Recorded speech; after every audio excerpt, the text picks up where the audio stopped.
Hello everybody, welcome to Comic Gamer Movie Show. Today we will be bringing you our review of Glass. This is going to be a spoiler-free review, so it's probably not going to be too long because there's not much we can say without spoiling anything. So it sucked.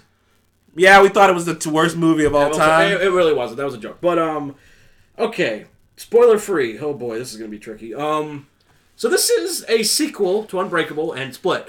Yep. So it takes capping place, off the trilogy. Unbreakable, Split, what they say, and Glass. 3 weeks after Split. 3 weeks, yeah. 3 weeks after Split. So the Horde has been. Well, that's not spoiler because that was in the Split. Yeah. So the Horde is off and he's on a killing spree, and Dunn is trying to find him and stop him. Yeah. And that's basically where it starts. But as you saw in the trailers, they get caught and they get in this institution, and that's where the movie mostly takes place. That's really where it takes place in this a sane, well, not a sane asylum, a mental institution. Yeah, and they have their own special ward just for them. And David, Dunn is back in contact with Elijah, aka Glass, Mr. Glass, Mr. Glass, and this movie, guys. Okay, how do we get started with this? It's a very conflicting movie for me because there are parts of this movie that are great. Samuel L. Jackson let's get the positives first. Okay. The acting. Samuel L. Jackson as Elijah, a.k.a. Glass, is phenomenal once again. Yeah, Mr. Glass, he was like, I can't believe I never saw the first one. James McAvoy, great again. Yeah, he reprised great as Kevin, Kevin. as the Horde. Or Kevin. That's his real name is Kevin. Technically, the original is Kevin. Yeah. The son, Bruce Willis came back once again as Dunn, and he did a great job with that too. I thought he recaptured his character pretty well. He really did have a lot of lines in this movie. It was a lot of facial acting, a lot of of body expressions. Yeah, reacting, but in the original, he really didn't talk a lot. Okay, I got you. So that makes sense. He did a great job recapturing his character. His son is back in this, and he's also great. Yeah, his son is Well, I think we could say this. It's working. I think we could say this that his son's actually helping him through all this. So yeah, that's actually pretty interesting. That was pretty interesting to see. Normally families would be a little off, but his son knew about them when he was a young. Young so man. He's always known about his father. The girl from Split, who's the only survivor of the zoo incident, had survived, and she moved on to a foster family. And she told the people about what her uncle was. I hope that dude. Her shitbag uncle was doing to her. Her shitbag uncle, and then he's in prison now. The only thing I can think of, man, if he's in prison right now and they figure out what he did, I hope he gets the broom and the knife.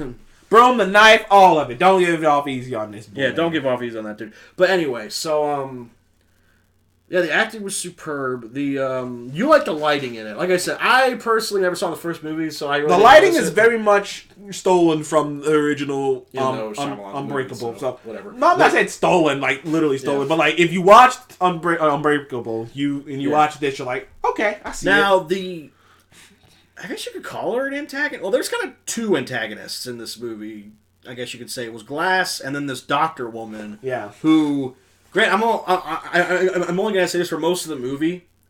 You hate this woman. Yeah, for most of the movie, for the first part of the movie, she is infuriating. She's annoying because she's her dragging logic, the movie down. Because even for a smart doctor who's trying to convince them that they're not superheroes, even though we all know that that's not the case. Yeah, she makes these bullshit arguments about it. But other than that, the woman who played her didn't, in my opinion, acting wise, to do a bad job. Yeah, she acted very good. She acted very well, and so that was a plus. What else in this movie's a plus? I'm thinking. Other than the acting, I think that some of Elijah's planning throughout the movie was pretty good. Oh yeah, he definitely. Some of his he had his villainish monologues that would be pretty interesting. I liked. I did like the stuff with David. Not David. I like the stuff with David, Dunn and his son, and I like the stuff with Kevin and the girl from Split. Because it made sense. Both of those things made sense. Now, the thing with Elijah and his mom, that was good too. But it was interesting. They have a really strange relationship. Yeah, because she knows what her son is doing is wrong, but she's so captivated by she's so amazed by his brain. She's just so because she explains the story. This is a tiny spoiler because it really doesn't affect anything. It was like she explains to the woman all he did was he saw a copy of an electrician's blueprint. Yeah, and was able to short circuit the entire place and escape. So what are you telling me here? Like, that's not superhuman in some way? Like, how does someone have that good photographic memory? Like I said, now I think we kind of move on to the negatives, because there's a lot more negatives in this movie than are positive. I wouldn't go that far. You think so? I just think the negatives are big, but there are more. Like, but those positives are mostly throughout the entire movie. Yeah.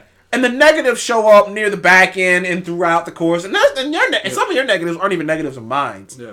But I would say one of the negatives is, other than that actress doing that preachy, which really had bothered me through the course of the movie. Because, like I said, her logic was like, all right, let me explain this.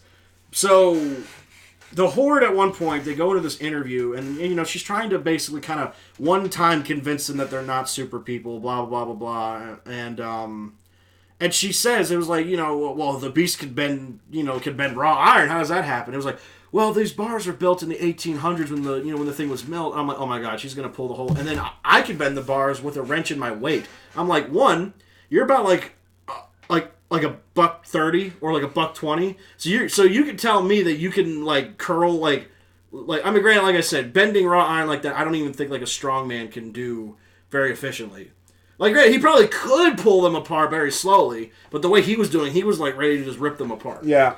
Number two, well, Kevin's an avid rock climber. There were scenes of him crawling on the walls. Like, lady, he was crawling on flat surface walls. Like, there was never a time where he was climbing on something that had a rocky surface. In that beginning, she was terrible. She was terrible. Though, near the end, some stuff happens that kind of makes it almost forgivable, because it's like, okay, I understand. But it was so sudden, it was like, wait, what, really? Like, if they had built this up over the movie, I wouldn't have cared all that much, but, what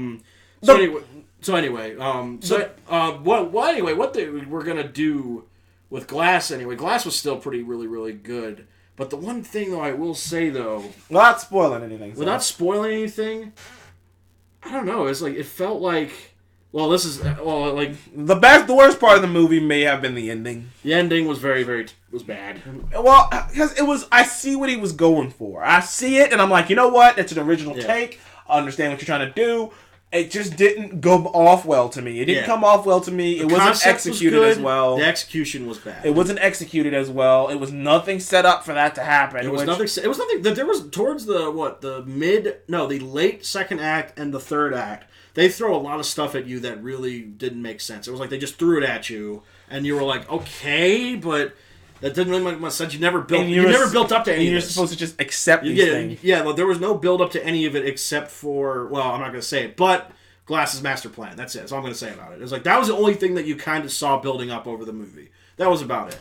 The other thing I personally didn't like was how Shyamalan's like overseen work. There was so many scenes in this movie, guys, where he would keep the camera on characters or places for too long, and that really just, like I said, I don't mind that when you use it well, but when you're just using it to use it, I'm just like, well, what was the point of it? Like, they're like he does it without a point. He doesn't. I mean, like some directors would do it with a point. Like he's trying to make you see something. Yeah. This one was just like, no, he's doing it just the end. Then back to sort of get back to the ending being a problem is when you really think about it, the movie is sort of a letdown because you watch Unbreakable and you watch Split and you go, I can't wait to see all three of these characters in the same room together. I can't wait to see all three of these characters together. Because and it is fun. Like there are parts of it that is. Because I kind of thought this was going to be like Shyamalan's Avengers. Like it was going to be all the guys get together and stuff. And like it was fun. There are things that are fun with them together. But it never lives up to what you imagine it to be. It never lives up to how you imagine it to be. It's never as good as you think it's gonna be. No.